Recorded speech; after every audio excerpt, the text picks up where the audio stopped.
Hello दोस्तों, स्वागत है आप सभी का हमारे चैनल पे। तो चलिए स्टार्ट करते हैं इडियट एरिया के टेस्ट सीरीज नंबर 2 को। जूनियन सीरीज़ का ये हिस्सा है।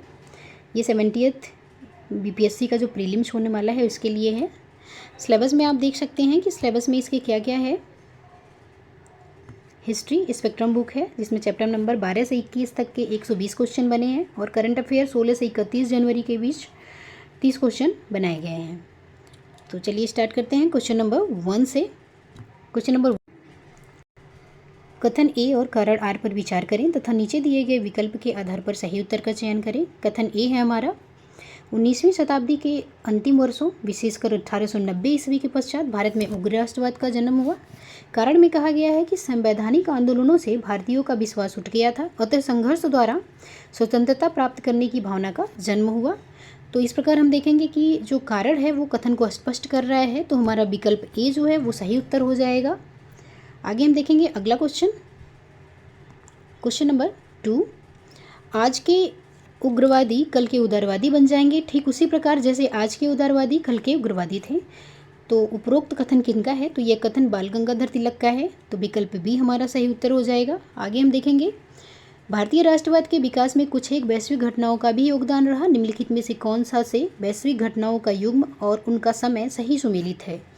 तो पहला हम देखेंगे कि इथोपिया द्वारा इटली की सेनाओं का जो अपमानजनक पराजय हुआ था, ये कब हुआ था? 1905 में। जी नहीं, 1905 में ना होकर के ये 1896 में हुआ था।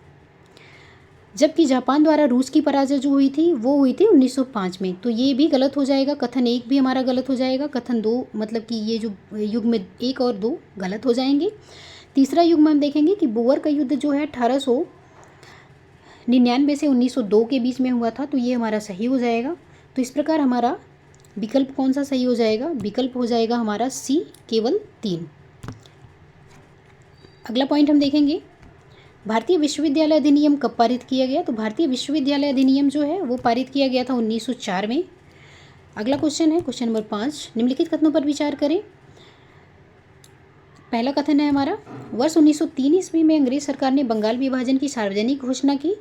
दूसरा है, बंगाल विभाजन के निर्णय लिए जाने के पीछे अंग्रेजों का उद्देश्य मुस्लिम संप्रदायवाद को उभार कर राष्ट्रीय आंदोलन को कमजोर करना था।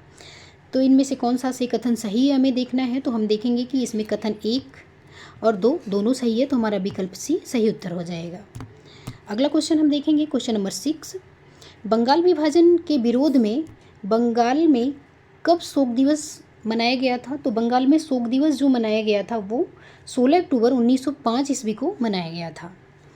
अगला क्वेश्चन है हमारा, भारतीय राष्ट्रीय कांग्रेस ने अपने किस वार्षिक अधिवेशन में स्वराज की प्राप्ति को अपना मुख्य लक्ष्य घोषित किया था? तो भारतीय राष्ट्रीय कांग्रेस ने कलकत्ता अधिवेशन जो 1906 हुआ था उसमें जो है स्वराज की प्राप्ति को अपना मुख्य लक्ष्य घोषित किया। इस अधिवेशन की अध्यक्षता किसने की थी? दादा भाई नौरोजी ने। आगे हम देखेंगे अगला क्वेश्चन, स्वदेशी आंदोलन के कार्यकर्ताओं के अनिवार्य अध्ययन करने के लिए एक पुस्तक निर्देशित की गई थी, उस पुस्तक का नाम क्या था? तो स्वदेशी आंदोलन के लिए जिस पुस्तक को निर्देशित की गई थी वह पुस्तक थी देशेर कथा। इस पुस्तक को अरविंद घोष के करीबी सहयोगी सखाराम गणेश देवस्कर ने 1904 ईस्वी में प्रकाशित किया था। आगे हम देखेंगे हमारा अगला क्वेश्चन, राष्ट्रीय शिक्षा परिषद की स्थापना कब की गई थी? तो राष्ट्रीय शिक्षा परिषद की स्थापना 15 अगस्त 1906 को की गई थी, तो हमारा जो विकल्प सी है वो सही उत्तर हो जाएगा। अगला क्वेश्चन हम देखेंगे क्वेश्चन नंबर 10 है हमारा।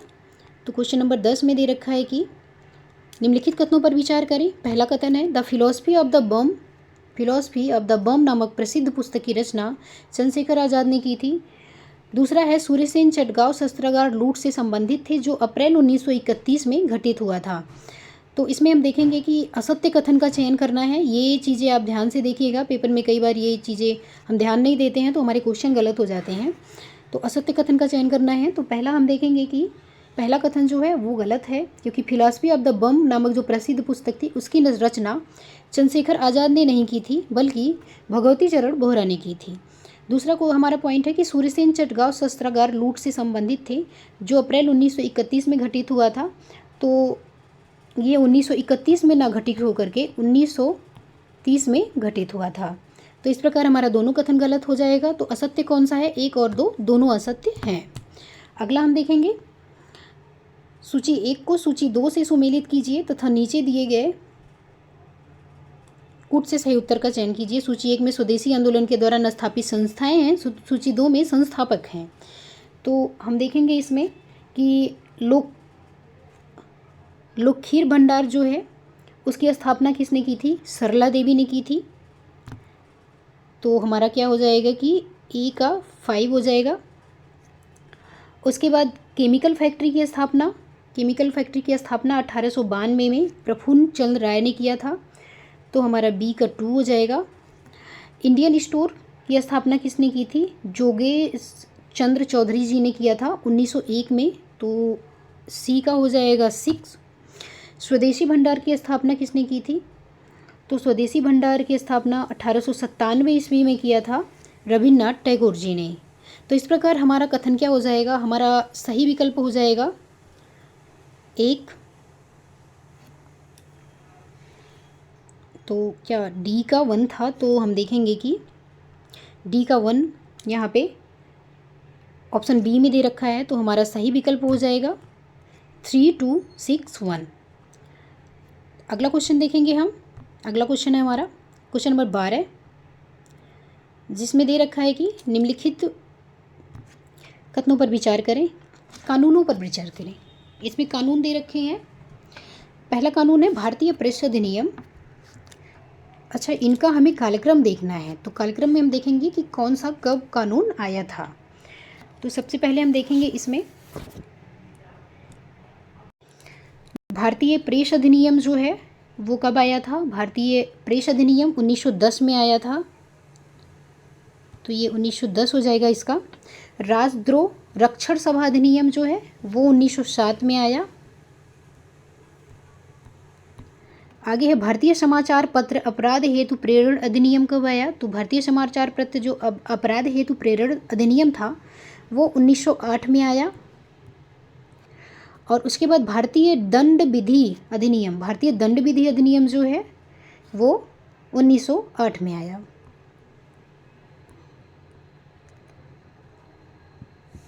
तो इस प्रकार हम देखेंगे कि हमारा जो सही विकल्प क्या हो जाएगा? सी हो जाएगा 2। सबसे पहले क्या आया? राजद्रोह रक्षण अधिनियम। 3 क्या है फिर? 1908 में आया भारतीय समाचार पत्र। उसके बाद भारतीय दंड विधि अधिनियम आया। फिर उसके बाद आ जाएगा भारतीय प्रेस अधिनियम 1910 में। आगे हम देखेंगे अगला क्वेश्चन अपना। अगला क्वेश्चन है हमारा कथन ए और कारण आर पर विचार कीजिए तथा नीचे दिए गए विकल्प के आधार पर सही उत्तर का चयन कीजिए। तो हमारा कथन ए देखेंगे हम। क्रांतिकारी आंदोलनकाली उदारवादी तथा उग्रवादी दोनों की पद्धतियों से वैचारिक भिन्नता रखते थे। कारण में क्या है कि क्रांतिकारियों का मानना था कि साम्राज्यवादी शासन भारत की धार्मिक और राजनीतिक स्वतंत्रता, सभ्यता, संस्कृति एवं नैतिक मूल्यों इत्यादि सभी को नष्ट कर देगा। कूट हम देखेंगे, हमारा कूट क्या है? तो इसमें हमारा सही हो जाएगा विकल्प बी। कथन ए भी सही है और कारण भी सही है, बट व्याख्या नहीं कर रहा है एक दूसरे का।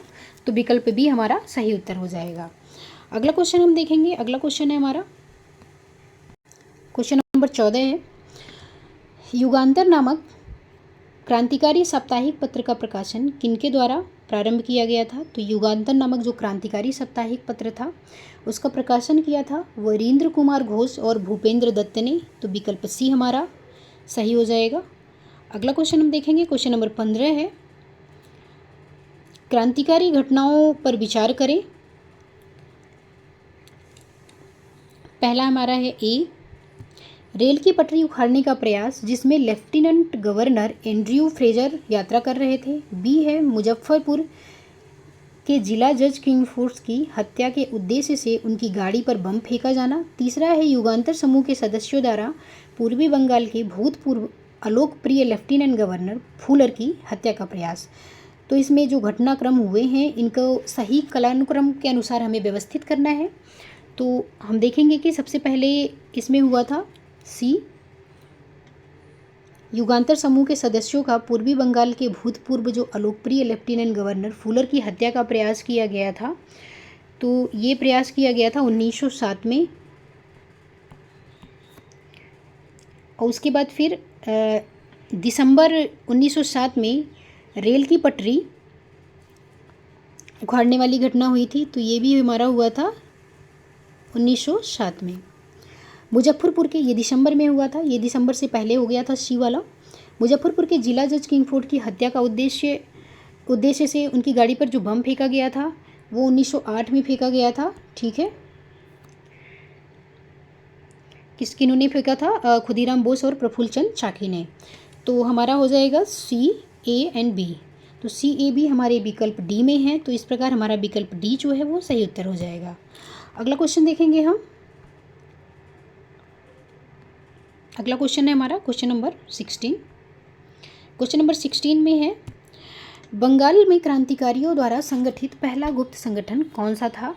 तो अनुशीलन समिति जो है ये बंगाल में क्रांतिकारियों द्वारा गठित पहला गुप्त संगठन था। अगला क्वेश्चन है हमारा, अभिनव भारत नामक क्रांतिकारी संगठन की स्थापना कब और कहाँ की गई थी? तो अभिनव भारत नामक जो क्रांतिकारी संगठन है इसकी स्थापना 1904 ईस्वी में महाराष्ट्र में की गई थी, तो विकल्प डी हमारा सही उत्तर हो जाएगा। अगला पॉइंट हम देखेंगे क्वेश्चन नंबर 18। अभिनव भारत नामक क्रांतिकारी संगठन से जुड़े अनंत कान्हेर नामक व्यक्ति ने जैक्सन नामक अंग्रेज की हत्या कर दी। जैक्सन कौन था?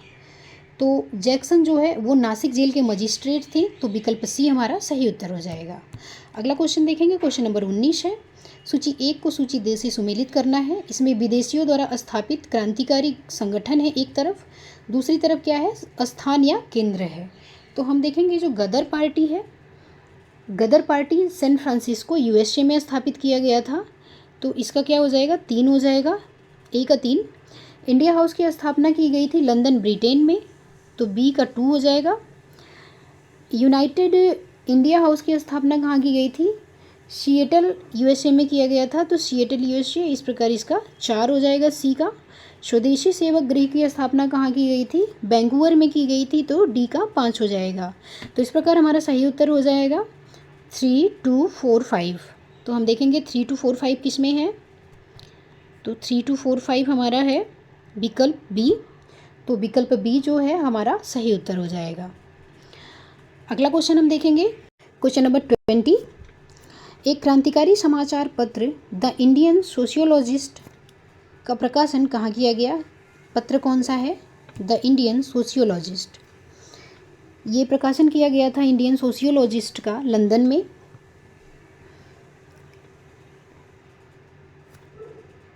आगे हम देखेंगे क्वेश्चन नंबर 21 है हमारा, क्रांतिकारियों का उद्देश्य आतंकवाद नहीं अपितु क्रांति है, और क्रांति का उद्देश्य भारत में राष्ट्रीय सरकार की स्थापना है। उपरोक्त कथन किनका है? तो यह कथन जो है वो सुभाष चंद्र बोस जी का है। अगला क्वेश्चन हम देखेंगे, निम्नलिखित क्रांतिकारी घटनाओं गतिविधियों पर विचार करें। तो कामागाटा मारू प्रकरण हमें कलानुक्रम में व्यवस्थित करना है, तो सबसे पहले हम देखेंगे कलानुक्रम में व्यवस्थित करना है। तो कौन सा प्रकरण कब हुआ था उसको हम देखते हैं। सबसे पहले कामागाटा मारू प्रकरण जो है वो कब हुआ था? ये 1914 को हुआ था। उसके बाद दिल्ली षड्यंत्र केस कब घटित हुआ था? तो दिल्ली षड्यंत्र केस जो है वो 1912 से 13 के बीच में हुआ था। तो ये क्या है? 1912 से 13 के बीच में हुआ था। गदर पार्टी की स्थापना कब हुई थी? 1 नवंबर 1931 को। 1931 को हुआ था। ये 1912-13 को हुआ था, और ये 1914 को हुआ था। वायसराय लॉर्ड हार्डिंग के काफिले पर बम फेंका जाना, ये हुआ था 1912 में। तो हम देखेंगे सबसे पहले हमारा क्या आएगा। सबसे पहले हमारा आएगा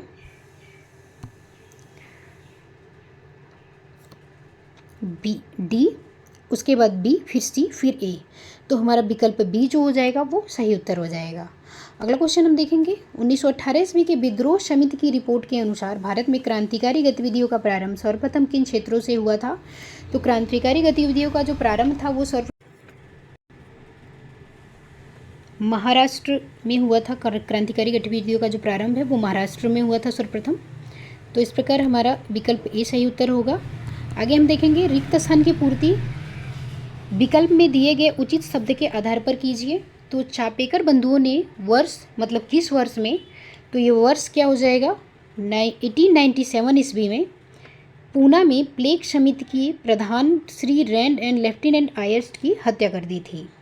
किसने, चापेकर बंधुओं ने। कब, 1897 ईस्वी में। तो इस प्रकार हमारा विकल्प 20 का सही उत्तर हो जाएगा। अगला क्वेश्चन हम देखेंगे क्वेश्चन नंबर 25। भारत माता नामक पत्र का प्रकाशन निम्नलिखित में से किस क्रांतिकारी संगठन द्वारा किया गया था। तो भारत माता पत्र का प्रकाशन जो है वो किया गया था अंजुमन ए मुहिब्बान ए वतन। अंजुमन ए मुहिब्बान ए वतन जो नामक संगठन था, क्रांतिकारी संगठन था, इसके द्वारा भारत माता नामक पत्र का प्रकाशन किया गया था। तो विकल्प सी हमारा सही उत्तर है। क्वेश्चन नंबर 26 देखेंगे हम। 26 में है निम्नलिखित में से किस देश के विदेशी मंत्रालय के सहयोग से भारतीय क्रांतिकारियों ने जिम्मेरमैन योजना का सूत्रपात किया। तो जिम्मेरमैन योजना का सूत्रपात जो है किस देश के विदेश मंत्रालय के सहयोग से भारतीय क्रांतिकारियों ने किया था। तो ये जो जर्मनी है, जर्मनी के सहयोग से भारतीय क्रांतिकारियों ने जिम्मेरमैन योजना का सूत्रपात किया था। तो क्वेश्चन नंबर 6 का उत्तर सी हो जाएगा, ए हो जाएगा। आगे हम देखेंगे अगला क्वेश्चन हमारा, बाघा जतिन की मृत्यु किस स्थान पर पुलिस से संघर्ष करते हुए हो गई थी। तो बाघा जतिन की मृत्यु जो है वो बालासोर में हो गई थी। आगे हम देखेंगे अगला क्वेश्चन जो है हमारा क्या है। तो हम क्वेश्चन नंबर 28 देखेंगे। कथन ए और कारण आर पर विचार करें तथा नीचे दिए गए विकल्प के आधार पर सही उत्तर का चयन करें। तो कथन ए है हमारा, प्रथम विश्व युद्ध ने भारतीय क्रांतिकारियों एवं विदेशियों में रह रहे क्रांतिकारियों में उत्साह का संचार किया। तो ये हमारा सही हो जाएगा। कारण आर है, क्रांतिकारियों को यह आशा थी युद्ध के पश्चात ब्रिटेन भारत में स्वशासन के संबंध में ठोस कदम उठाएगा। तो ये गलत हो जाएगा। तो इस प्रकार हमारा विकल्प कौन सा सही हो जाएगा, विकल्प सी हमारा सही उत्तर हो जाएगा। ए सही और आर गलत है। तो आगे हम देखेंगे अगला क्वेश्चन। अगला क्वेश्चन है हमारा, भारत में होम रूल आंदोलन किस देश के इसी प्रकार के आंदोलन से प्रेरित था। तो ये आयरलैंड के आंदोलन से प्रेरित था। क्वेश्चन नंबर 30 देखेंगे हम। निम्नलिखित कथनों पर विचार करें। एनी बेसेंट ने अप्रैल 1916 में मद्रास में all India home rule league की स्थापना की थी। तो हम देखेंगे कि मद्रास में all India home rule league की स्थापना एनी बेसेंट ने की थी 1916 में, ये दे रखा है। 1916 में ना करके इन्होंने सितंबर में किया था। ठीक है,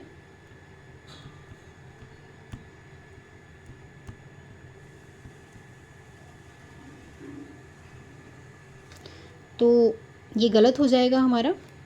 बाल गंगाधर तिलक ने अपनी इंडियन होम रूल लीग की स्थापना सितंबर 1916 में की थी। तो ये भी गलत हो जाएगा क्योंकि सितंबर में एनी बेसेंट ने किया था और अप्रैल में किया था बाल गंगाधर तिलक ने। तो विकल्प दूसरा भी हमारा गलत हो जाएगा। तीसरा है, तिलक ने अपनी पहली होम रूल मीटिंग बेलगाम कर्नाटक में की थी। तो जो ये सही हो जाएगा कि बेलगाम कर्नाटक में तिलक ने अपनी पहली होम रूल मीटिंग की थी। तो इस प्रकार हमारा जो विकल्प सी है केवल 3 सही उत्तर हो जाएगा। अगला क्वेश्चन देखेंगे हम। तिलक ने होम रूल लीग का मुख्यालय कहाँ स्थित किया था। तो तिलक ने होम रूल लीग का जो मुख्यालय था वो पूना में स्थित किया था। मतलब यहाँ पे पूना में स्थित था तिलक का होम रूल लीग का मुख्यालय। अगला क्वेश्चन है, एनी बेसेंट ने होम रूल लीग का संगठन सचिव किन्हें नियुक्त किया था। तो एनी बेसेंट ने जॉर्ज अरुंडेले जो थे, अरुंडेल, इनको क्या है कि होम रूल लीग का संगठन का जो सचिव नियुक्त किया था। तो विकल्प बी हमारा सही उत्तर हो जाएगा क्वेश्चन नंबर 32 का। अगला क्वेश्चन देखेंगे, क्वेश्चन नंबर 33 है हमारा। निम्न कथनों पर विचार करें। पहला है, तिलक का गणपति एवं शिवाजी उत्सव केवल महाराष्ट्र में स्वदेशी अभियान का एक प्रमुख माध्यम था। दूसरा है, डाउन समाचार पत्र रविन्द्रनाथ टैगोर द्वारा प्रकाशित किया जाता है। तो हमें असत्य कथन का चयन करना है। तो इसमें हम देखेंगे कि हमारा 1 और 2 जो दोनों हैं ये असत्य हैं। क्यों असत्य है ये हम आपको बताते हैं कि तिलक का गणपति एवं शिवाजी उत्सव केवल महाराष्ट्र में ही हुआ था, महाराष्ट्र में ही नहीं बल्कि इसके साथ साथ बंगाल में भी स्वदेशी अभियान का एक प्रमुख माध्यम था, तो ये हमारा गलत हो जाएगा। डाउन समाचार पत्र की हम बात करें तो डाउन समाचार पत्र का जो प्रकाशन था वो मोहम्मद अली जिन्ना ने किया था, ना कि रविन्द्रनाथ टैगोर ने। तो दोनों कथन असत्य हैं, तो 1 और 2 दोनों असत्य हो जाएंगे, तो विकल्प सी हमारा जो है वो सही उत्तर हो जाएगा। अगला क्वेश्चन हम देखेंगे क्वेश्चन नंबर 34 को। 1916 में कांग्रेस के प्रसिद्ध लखनऊ में आयोजित वार्षिक सम्मेलन से संबंधित निम्नलिखित कथनों पर विचार करें। तो इसमें हम देखेंगे इस सम्मेलन की अध्यक्षता कांग्रेस के उदारवादी विचारधारा वाले नेता अंबिका चरण मजूमदार ने किया था, तो ये सही हो जाएगा कथन आपका। दूसरा है इस सम्मेलन के माध्यम से कांग्रेस के नरमपंथी और गरमपंथी गुट पुनः एकीकृत हो गए थे, तो ये भी कथन सही है। इस सम्मेलन में की एक महत्वपूर्ण उपलब्धि थी कांग्रेस और मुस्लिम लीग के मध्य समझौता, तो ये भी कथन आपका सही हो जाएगा। तो 1, 2, 3 ये तीनों सही हो जाएगा 1916 का जो लखनऊ अधिवेशन हुआ था उसके संदर्भ में। तो हम विकल्प कौन सा देखेंगे, हम विकल्प देखते हैं, तो विकल्प डी हो जाएगा हमारा सही उत्तर, 1, 2 और 3।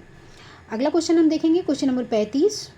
निम्नलिखित कथनों पर विचार करें। तिलक एवं एनी बेसेंट के प्रयासों से कांग्रेस के लखनऊ अधिवेशन 1916 ईस्वी में नरम दल एवं गरम दल के राष्ट्रवादियों के मध्य समझौता होने में काफ़ी मदद मिली, तो ये हमारा सही हो जाएगा पहला कथन। दूसरा कथन है हमारा उदारवादी नेता फिरोज शाह मेहता की मृत्यु हो जाने से कांग्रेस के दोनों दलों में एकता का मार्ग प्रशस्त हुआ, तो इस प्रकार ये भी सही हो जाएगा। तो विकल्प सी जो है 1 और 2 दोनों हमारा सही उत्तर हो जाएगा। अगला क्वेश्चन हम देखेंगे क्वेश्चन नंबर 36। निम्नलिखित में से कौन सा प्रावधान लखनऊ समझौता 1916 के अंतर्गत शामिल नहीं है।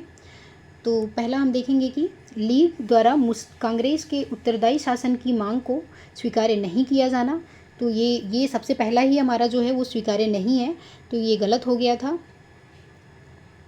अंतर्गत शामिल नहीं किया गया था, तो यही हमारा आंसर हो जाएगा ए।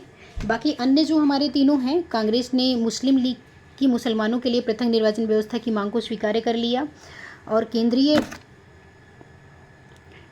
व्यवस्थापिका सभा में कुल निर्वाचित भारतीय सदस्यों का 1/9 भाग मुसलमानों के लिए आरक्षित किया गया, और आगे है मुसलमानों के निर्वाचन हेतु सांप्रदायिक चुनाव व्यवस्था स्वीकार की गई।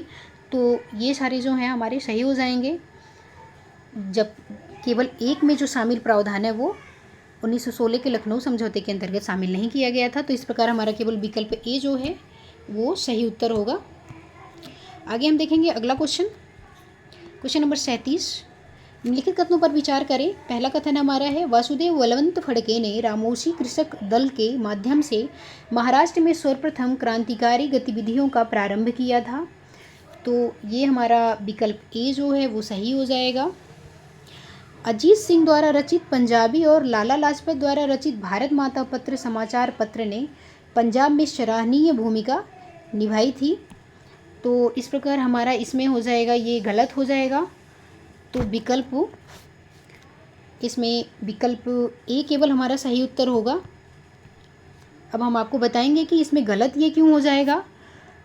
तो लाला लाजपत राय का जो समाचार पत्र पंजाबी के माध्यम से पंजाब में लोगों को किसी भी स्थिति में स्वयं के प्रयास द्वारा उत्पीड़न का विरोध करने के लिए प्रोत्साहित किया, जबकि अजीत सिंह ने लाहौर में अंजुमन ए मुहिबान ए वतन नामक क्रांतिकारी समिति का गठन किया तथा भारत माता नामक पत्र का प्रकाशन किया।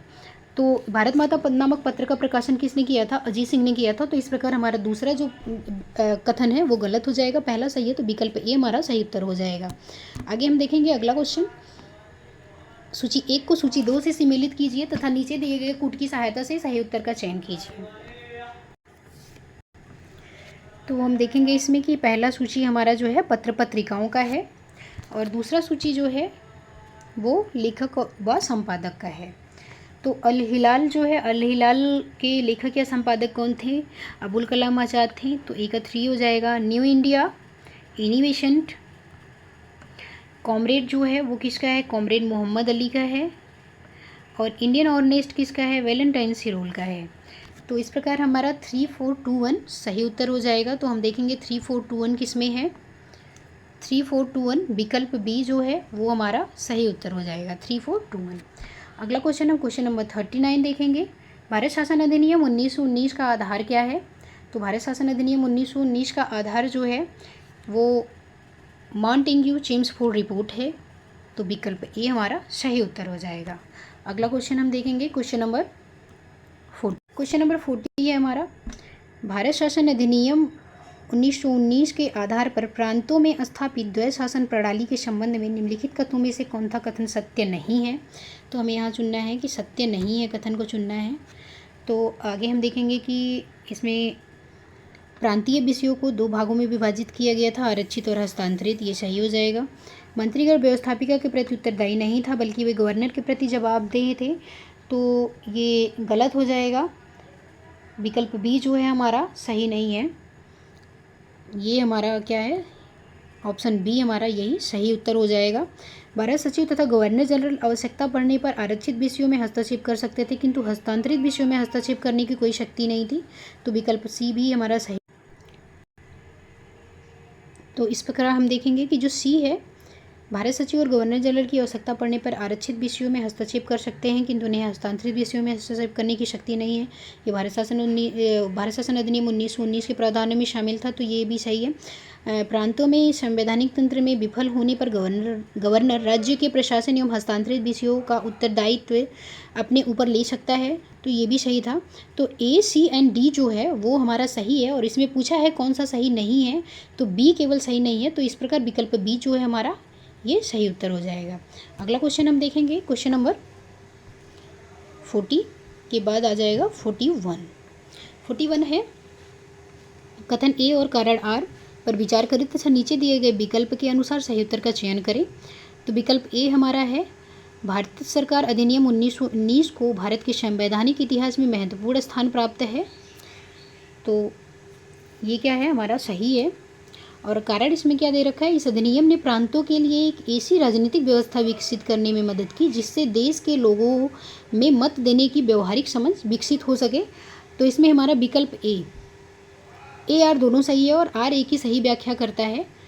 तो इस प्रकार 41 का ए सही उत्तर है। आगे हम देखेंगे क्वेश्चन नंबर 42 में निम्नलिखित घटनाओं पर विचार करें। अहमदाबाद मिल मजदूर हड़ताल, चंपारण सत्याग्रह और जलियांवाला बाग हत्याकांड। इसमें दे रखा है कि उपरोक्त जो घटनाएं हैं उनका सही कालानुक्रम क्या है। तो कालानुक्रम हम देखेंगे कि सबसे पहले क्या घटित हुआ था। तो इसमें आ जाएगा कि चंपारण सत्याग्रह जो है वो 1917 को हुआ, जलियांवाला बाग हत्याकांड जो है 1919 को हुआ, और वहीं अहमदाबाद जो मिल मजदूर हड़ताल है वो 1918 को हुआ।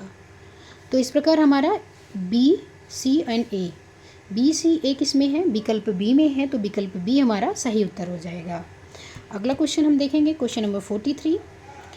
प्रथम विश्व युद्धोत्तर परिस्थितियों में भारत में क्रांतिकारी गतिविधियों की जांच और उससे निपटने एवं सुझाव देने के लिए ब्रिटिश सरकार द्वारा किसकी नियुक्ति की गई थी। तो ब्रिटिश सरकार द्वारा किसकी नियुक्ति की गई थी इसके लिए, तो सर सिडनी रॉलेट जो थे उनकी नियुक्ति की गई थी, सिडनी रॉलेट। तो 43 का सी सही उत्तर है। 44 का हम देखेंगे। 44 में निम्नलिखित कथनों पर विचार कीजिए। मेजिन की आत्मकथा का मराठी में अनुवाद बाल गंगाधर तिलक द्वारा किया गया था। तो 44 में जो है इसमें पूछा है कि जो मेजिन की आत्मकथा है, सत्य कथन पूछा है, कितने सत्य हैं। तो मेजिन की आत्मकथा मराठी में अनुवाद बाल गंगाधर तिलक द्वारा किया गया था। तो ये बाल गंगाधर तिलक द्वारा ना कर करके बी.डी. सावरकर के द्वारा किया गया था। तो बी.डी. सावरकर ने इसको किया था, तो ये गलत हो जाएगा हमारा। The Indian war of independence 1857 जो है इसके लेखक कौन थे, बी.डी. सावरकर इसमें दे रखा है। तो हमारा ये सही हो जाएगा। दूसरा सही है। तीसरा है, बी.डी. सावरकर को दिल्ली षड्यंत्र केस के तहत काले पानी की सज़ा दी गई थी। तो दिल्ली षड्यंत्र केस के तहत नहीं, नासिक षड्यंत्र केस के तहत, इसके तहत नहीं, नासिक षड्यंत्र केस के तहत दी गई थी। तो ये गलत हो जाएगा। तो इसमें पूछा है उपयुक्त में से कितने कथन सत्य हैं। तो इसमें केवल 2 जो है वो सही है। इस प्रकार मतलब केवल एक जो है, एक ही कथन ऐसा है जो सत्य है, बाकी के 2 गलत हैं। आगे हम देखेंगे अगला question, question number 45। Jallianwala Bagh हत्याकांड की जांच के लिए नियुक्त हंटर कमीशन के सदस्यों के तौर पर कौन भारतीय शामिल नहीं थे? तो जो जलियांवाला बाग था, इसके हत्याकांड जो हुआ था, इसमें से हंटर कमीशन के अंतर्गत कौन शामिल नहीं था? तो ये जो सर जमनालाल बजाज हैं ये शामिल नहीं थे, बाकी अन्य जो हैं वो शामिल थे। तो इसका विकल्प हमारा ए हो जाएगा सही उत्तर, जमनालाल बजाज। क्वेश्चन नंबर 46 में हम देखेंगे निम्नलिखित कथनों पर विचार करें तथा पहला है यंग इंडिया एवं कॉमनवेल्थ नामक पत्र का प्रकाशन एनिवेसेंट ने प्रारंभ किया था। तो एनिवेसेंट जो थी वो न्यू इंडिया एवं कॉमनवेल्थ नामक पत्र का प्रकाशन किया था। किसने? एनिवेसेंट ने, ना कि यंग इंडिया। इसमें यंग इंडिया दे रखा है, तो इस प्रकार हमारा ये वाला कथन जो है वो गलत हो जाएगा। दूसरा है तिलक की होम रूल लीग की स्थापना अप्रैल 1916 में, जबकि वेसेंट के होम रूल लीग की स्थापना सितंबर 1916 में हुई। ये पहले भी आगे के क्वेश्चन में हम देख चुके हैं, तो ये कथन हमारा सही हो जाएगा। तो विकल्प बी जो है केवल 2 हमारा सही उत्तर है। क्वेश्चन नंबर 47 को हम देखते हैं। 47 है तिनकठिया पद्धति के अनुसार नील आंदोलन को अपनी भूमि के कुल कितने भाग पर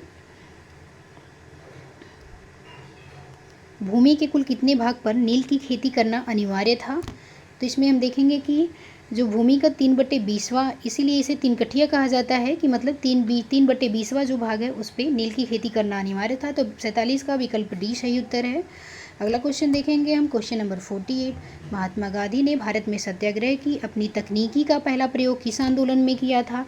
तो सत्याग्रह की तकनीकी का पहला प्रयोग चंपारण सत्याग्रह में 1917 में किया गया था। क्वेश्चन नंबर 49 हम देखेंगे।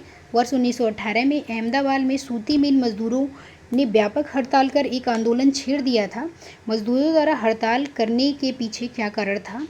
तो इसमें जो प्लेग बोनस को लेकर के विवाद जो बना था, उसी वजह से हड़ताल हुआ था। तो इसका ए जो हो जाएगा सही उत्तर हो जाएगा 49 का। क्वेश्चन नंबर हम 50 देखेंगे। कथन ए और कारण आर पर विचार करें तथा नीचे दिए गए कूट की सहायता से सही उत्तर का चयन कीजिए। कथन ए है मॉन्टेग्यू चेम्सफोर्ड सुधारों का वास्तविक मकसद द्वैध शासन को लागू करना था, ना कि जनता को राहत पहुंचाना।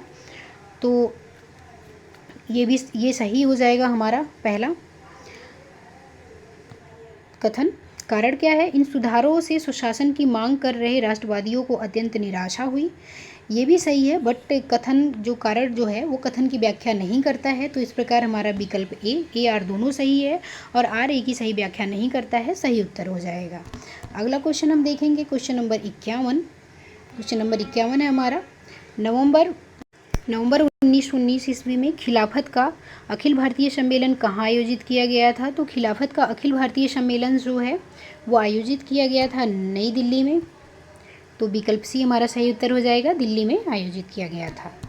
आगे हम क्वेश्चन अगला देखेंगे, क्वेश्चन नंबर 52। तो 52 नंबर हमारा क्वेश्चन है, अखिल भारतीय खिलाफत सम्मेलन 1919 का अध्यक्ष किसे नियुक्त किया गया था? तो महात्मा गांधी को अखिल भारतीय खिलाफत सम्मेलन 1919 का अध्यक्ष नियुक्त किया गया था। तो विकल्प ए हमारा सही उत्तर हो जाएगा। अगला क्वेश्चन, क्वेश्चन नंबर 53 है, पंजाब एवं खिलाफत के मुद्दों पर विचार करने तथा स्वराज की स्थापना होने तक असहयोग कार्यक्रम चलाने की स्वीकृति प्रदान करने के लिए सितंबर 1920 में कांग्रेस का विशेष अधिवेशन कहाँ आयोजित किया गया था? तो कांग्रेस का जो विशेष अधिवेशन था वो आयोजित किया गया था कलकत्ता में। तो विकल्प सी हमारा सही उत्तर है। अगला क्वेश्चन हम देखेंगे, रिक्त स्थान की पूर्ति उचित विकल्प के आधार पर कीजिए। असहयोग आंदोलन के कार्यक्रम का अनुमोदन दिसंबर 1920 में कांग्रेस के किस अधिवेशन में किया गया था? तो कांग्रेस का जो नागपुर अधिवेशन था, मतलब विकल्प ए में किया गया था 19 दिसंबर 1920 में असहयोग आंदोलन के कार्यक्रम का अनुमोदन। तो विकल्प ए हमारा सही उत्तर हो जाएगा। अगला क्वेश्चन हम देखेंगे, क्वेश्चन नंबर 55। वर्ष 1920 की खिलाफत कमेटी की सभा जिसने गांधी जी को असहयोग आंदोलन के नेतृत्व को संभालने का अनुरोध किया था, वह किस शहर में हुई थी? तो यह हुई थी जो इलाहाबाद शहर में। किस शहर में? इलाहाबाद में। अगला क्वेश्चन हम देखेंगे, क्वेश्चन नंबर 56। निम्नलिखित कथनों पर विचार कीजिए तथा नीचे दिए गए कूट की सहायता से सही उत्तर हमें चुनना है। आगे हम देखेंगे कि पहला कथन क्या है, आंध्र प्रदेश के गुंटूर जिले में पालनाडु वन सत्याग्रह कन्नेगद्दी हनुमंतु के नेतृत्व में किया गया था। कन्नेगद्दी हनुमंतु के नेतृत्व में किया गया था क्या? आंध्र प्रदेश के गुंटूर जिले में पलनाडु वन सत्याग्रह। तो ये जो हमारा विकल्प कथन 1 है वो सही है। जी हाँ, इन्हीं के नेतृत्व में किया गया था पलनाडु वन सत्याग्रह को। अगला क्वेश्चन है, पलनाडु वन सत्याग्रह असहयोग आंदोलन का एक भाग था, तो ये भी सही हो जाएगा। तो विकल्प सी हमारा सही उत्तर हो जाएगा, 1 और 2 दोनों। अगला क्वेश्चन हम देखेंगे, question number 57, prince of Wales का भारत आगमन वर्ष 1921 के किस माह में हुआ था? तो जो प्रिंस ऑफ वेल्स थे वो नवंबर में आ रखे थे, ठीक है। तो नवंबर में प्रिंस ऑफ वेल्स 17 नवंबर 1921 को असहयोग आंदोलन के दौरान आए थे ये, तो इसका डी उत्तर हो जाएगा सही। अगला क्वेश्चन हम देखेंगे 58, निम्नलिखित कथनों पर विचार करें। पहला है, दिल्ली समझौता 5 फरवरी 1931 को संपन्न हुआ था। दूसरा है, दिल्ली समझौते को स्वीकृति प्रदान करने हेतु वार्षिक अधिवेशन 29 मार्च 1931 को कराची में आयोजित किया गया था, जिसकी अध्यक्षता वल्लभ भाई पटेल ने किया था। तो क्वेश्चन नंबर 58 का जो हमारा पहला कथन, इसमें पूछा है कि कौन सा कथन असत्य है। तो पहला जो है ये असत्य है, दूसरा सत्य है। पहला असत्य क्यों है इसको हम देखते हैं। क्योंकि दिल्ली जो समझौता था वो 5 फरवरी 1931 को ना हो करके 5 मार्च 1931 को हुआ था। तो ये कब हुआ था? मार्च में। तो इसलिए हमारा पहला कथन असत्य हो जाएगा। तो विकल्प इसका ए जो है वो सही उत्तर हो जाएगा हमारा। आगे हम देखेंगे क्वेश्चन नंबर 59, रंपा या मान्यम विद्रोह के नेतृत्वकर्ता कौन थे? तो रंपा या मान्यम विद्रोह जो था उसके जो नेतृत्वकर्ता थे वो अल्लूरी सीताराम राजू थे। तो विकल्प बी हमारा सही उत्तर हो जाएगा। विकल्प बी में क्या है? अल्लूरी सीताराम राजू जो थे वो रंपा या मान्यम विद्रोह के नेतृत्वकर्ता थे। अगला क्वेश्चन हम देखेंगे क्वेश्चन नंबर 60, मद्रास वन अधिनियम किस वर्ष लागू किया गया था? तो मद्रास वन अधिनियम जो है वो 1882 ईस्वी में लागू किया गया था, 1882 ईस्वी में। तो इसका विकल्प ए सही उत्तर हो जाएगा। क्वेश्चन नंबर 61 है, 5 फरवरी 1922 ईस्वी को चौरी चौरा कांड के बाद महात्मा गांधी ने असहयोग आंदोलन को वापस ले लिया था। चौरी चौरा कहाँ स्थित है? तो ये गोरखपुर जिला उत्तर प्रदेश में स्थित है। तो विकल्प सी इसका सही उत्तर हो जाएगा। अगला क्वेश्चन देखेंगे हम क्वेश्चन नंबर 62, असहयोग आंदोलन को औपचारिक रूप से वापस लेने की घोषणा किस प्रस्ताव के द्वारा की गई थी? तो असहयोग आंदोलन को औपचारिक रूप से वापस लेने की जो घोषणा थी वो बारदोली प्रस्ताव के द्वारा की गई थी। तो विकल्प सी हमारा सही उत्तर हो जाएगा। क्वेश्चन नंबर 63 को हम देखेंगे, कांग्रेस खिलाफत स्वराज पार्टी जिसका गठन 1923 में हुआ था के संस्थापक अध्यक्ष तथा सचिव क्रमशः कौन थे? तो इसके जो अध्यक्ष और सचिव थे किसके? कांग्रेस की खिलाफत स्वराज पार्टी के, वो थे चित्तरंजन दास तथा मोतीलाल नेहरू। तो चित्तरंजन दास जो थे वो अध्यक्ष थे और मोतीलाल नेहरू जो थे वो सचिव थे। तो विकल्प डी हमारा सही उत्तर हो जाएगा। अगला क्वेश्चन हम देखेंगे क्वेश्चन नंबर 64 है, निम्नलिखित कथनों पर विचार करें। 1 दिसंबर 1922 में कांग्रेस का वार्षिक अधिवेशन गया में हुआ था। दूसरा है, चित्तरंजन दास इस अधिवेशन के अध्यक्ष थे। तीसरा है, इस अधिवेशन में सी राजगोपालाचारी को महामंत्री चुना गया था। तो इस प्रकार हमारा सत्य कथन का चयन करना है हमें। तो हम देखेंगे क्वेश्चन नंबर 64 जो है उसमें हमारा विकल्प ए 1 और 2 सही है, जबकि तीसरा सही नहीं है। सी राजगोपालाचारी को महामंत्री नहीं चुना गया था, तो ये हमारा गलत हो जाएगा। तो केवल हमारा सही उत्तर क्या हो जाएगा? 1 और 2 दोनों। अगला क्वेश्चन हम देखेंगे, रिक्त स्थानों की पूर्ति विकल्प में दिए गए उचित शब्द के आधार पर कीजिए। नवंबर 1923 को संपन्न हुए चुनावों में स्वराजियों को उल्लेखनीय सफलता मिली। सेंट्रल लेजिस्लेटिव असेंबली की 101 निर्वाचित सीटों में उन्हें कितनी सीटें मिली थी? तो जो सेंट्रल लेजिस्लेटिव असेंबली था उसमें जो है स्वराजियों को 42 सीटें मिली थी। तो विकल्प बी जो है हमारा सही उत्तर हो जाएगा, 42 सीटें, यहाँ पे 42 हो जाएगा। अगला क्वेश्चन हम देखेंगे क्वेश्चन नंबर 66, 1925 में सेंट्रल लेजिस्लेटिव असेंबली केंद्रीय विधानसभा के अध्यक्ष चुने जाने वाले प्रथम भारतीय कौन थे? तो 66 हम देखेंगे कि प्रथम भारतीय जो थे वो जो सेंट्रल लेजिस्लेटिव असेंबली मतलब केंद्रीय विधानसभा के अध्यक्ष चुने गए थे वो थे विट्ठल भाई पटेल। विकल्प बी हमारा सही उत्तर हो जाएगा। क्वेश्चन नंबर 67 हम देखेंगे, निम्नलिखित कथनों पर विचार कीजिए। पहला है 1928 ईस्वी में सार्वजनिक सुरक्षा विधेयक पर सरकार की पराजय स्वराज्यों की महत्वपूर्ण उपलब्धि थी, तो ये सही हो जाएगा हमारा पहला। दूसरा है स्वराज्यों ने बंगाल में जमींदारों के विरुद्ध काश्तकारों की मांगों का प्रदर्शन नहीं किया, तो ये भी सही हो जाएगा। हमें पूछा गया है कि असत्य कथन कौन सा है, असत्य कथन के बारे में पूछा गया है, तो हम देखेंगे कि असत्य कथन जो है चूँकि दोनों सत्य हैं तो ना तो एक ना ही दो, दोनों सही हो जाएगा। तो इस प्रकार हमारा डी जो है वो सही उत्तर होगा, क्योंकि दोनों हमारा सत्य है, तो इस प्रकार डी सही उत्तर हो जाएगा। अगला क्वेश्चन हम देखेंगे,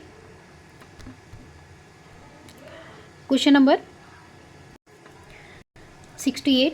1920 के दशक में भारतीय राष्ट्रीय आंदोलन के संबंध में अपरिवर्तनवादी से क्या तात्पर्य है? तो अपरिवर्तनवादी जो थे वो थे भारतीय राष्ट्रीय आंदोलन में शामिल वैसा समूह जो विधान परिषदों में प्रवेश का विरोध कर रहा था, तो विकल्प बी जो है हमारा सही उत्तर हो जाएगा। मतलब भारतीय राष्ट्रीय आंदोलन में शामिल वैसा समूह जो विधान परिषदों के प्रवेश में विरोध कर रहा था, वो कौन थे? अपरिवर्तनवादी थे। अगला क्वेश्चन हम देखेंगे, क्वेश्चन नंबर 69। पथेर डाबी उपन्यास पुस्तक किससे संबंधित है? तो पथेर डाबी जो उपन्यास पुस्तक है वो है शरत चंद्र चट्टोपाध्याय से, तो विकल्प बी हमारा सही उत्तर हो जाएगा। क्वेश्चन नंबर 70 देखेंगे, मेरठ षड्यंत्र केस किस वर्ष चलाया गया था? तो जो मेरठ षड्यंत्र केस है वो चलाया गया था 1929 में, तो 1929 में चलाया गया था, तो विकल्प सी हमारा सही उत्तर हो जाएगा। अगला क्वेश्चन हम देखेंगे, question number 71। Question number 71, Akhil Bharatiya कामगार तथा कृषक दल की स्थापना किस वर्ष की गई थी? तो किसकी स्थापना? अखिल भारतीय कामगार और कृषक दल की स्थापना की गई थी 1928 में, तो विकल्प ए हमारा सही उत्तर हो जाएगा। आगे हम देखेंगे अगला क्वेश्चन, क्वेश्चन नंबर 72। कॉमिंटर्न रूस का अंतर्राष्ट्रीय साम्यवादी संगठन, कॉमिंटर्न इसे कहा गया, ये क्या था? रूस का अंतर्राष्ट्रीय साम्यवादी संगठन था, का सदस्य बनने वाले पहले भारतीय कौन थे? तो मानवेंद्र नाथ राय जो थे, मानवेंद्र नाथ राय, विकल्प ए, ये जो थे कॉमिंटर्न रूस का अंतर्राष्ट्रीय साम्यवादी संगठन जो था के सदस्य बनने वाले पहले भारतीय थे, तो विकल्प ए हमारा सही उत्तर हो जाएगा। अगला क्वेश्चन हम देखेंगे, Akhil Bharatiya trade union Congress AITUC के प्रथम अध्यक्ष और प्रथम सचिव क्रमशः कौन थे?